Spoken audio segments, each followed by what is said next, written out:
So let's kick things off with a huge question, one that's been bugging people forever, really, ever since computers first showed up. Can a machine actually think? Or is it just faking it?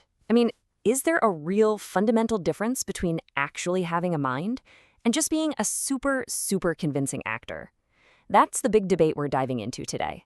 And we're going to use a classic thought experiment from the philosopher John Searle to help us unpack it all.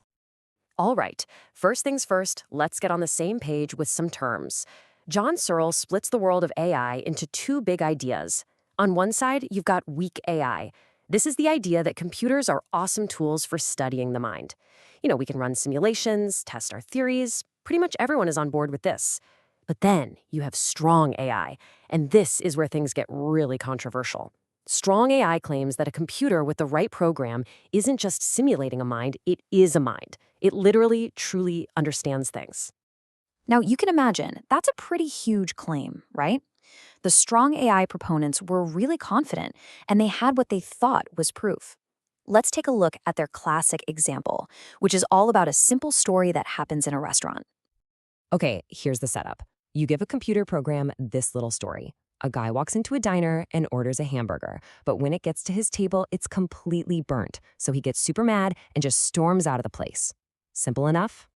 Then you ask the program a question, and it's a question where the answer isn't spelled out in the story. The question is, did the man eat the hamburger? Now, think about it. The story doesn't say he didn't eat it. To get this right, the computer has to connect the dots. Burnt burger, angry customer, storming out. It has to infer the answer, just like we would. And guess what? The program gets it right. It answers no. And for the people who believed in strong AI, this was it. This was the smoking gun. See, they'd say, it's not just looking for keywords. It understands the situation. It gets what it means to be angry about bad food in a restaurant. But is that really what's going on under the hood? Well, John Searle, he wasn't buying it. Not at all. So, to challenge this idea, he came up with one of the most brilliant and famous thought experiments in all of philosophy. It's called the Chinese room. Okay, so I want you to imagine this. You are locked in a room, all by yourself. And here's the most important part. You don't speak or read a single word of Chinese. Nothing. It's all just shapes to you. And in this room, there are all these baskets just overflowing with Chinese characters.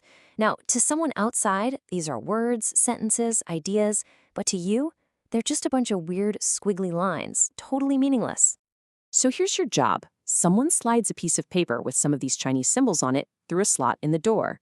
You also have a giant rule book, and it's written in English, a language you do understand.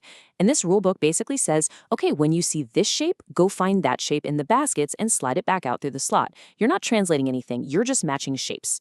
You have no clue that the symbols coming in are a story, and the symbols you're sending out are the perfectly correct answers to questions about that story. And you get really, really good at this. So good, in fact, that from the outside, your answers are flawless. The people on the other side of the door are totally convinced. They think, wow, whoever is in that room is a native Chinese speaker. Your responses are absolutely perfect. And right here, this is the whole point of the experiment. Searle asks the big question. Do you, the person inside that room, shuffling all these symbols around, do you understand a single word of Chinese? The answer, of course, is no. Not a word. You've just been following instructions. You haven't learned any Chinese at all. And this is Searle's big gotcha. If you, the conscious person, actually doing all the work, don't understand, then how on earth can we say the room understands? Because the computer is doing the exact same thing you are, just manipulating symbols based on a set of rules.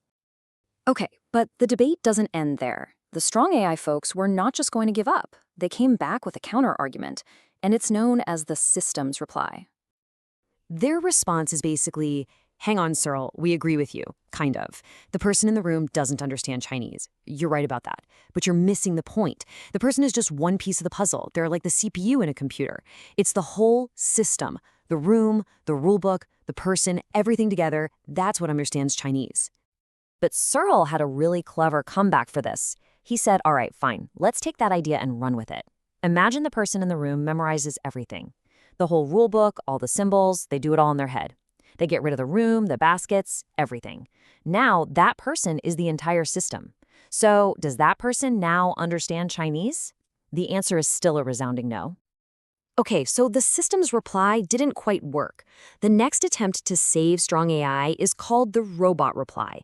And the idea here is that maybe the problem is that all these symbols are just abstract. They're not connected to the real world.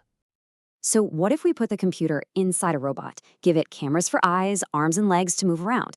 Now, the symbols coming in aren't just from a piece of paper. They're coming from the camera seeing a chair or a table, and the symbols going out aren't just marks on paper. They're commands to pick something up. Now the symbols are grounded in the real world. Surely that has to be real understanding, right? Well, you can probably guess what Searle says to this. He just says, okay, let's put the whole Chinese room inside the robot's head.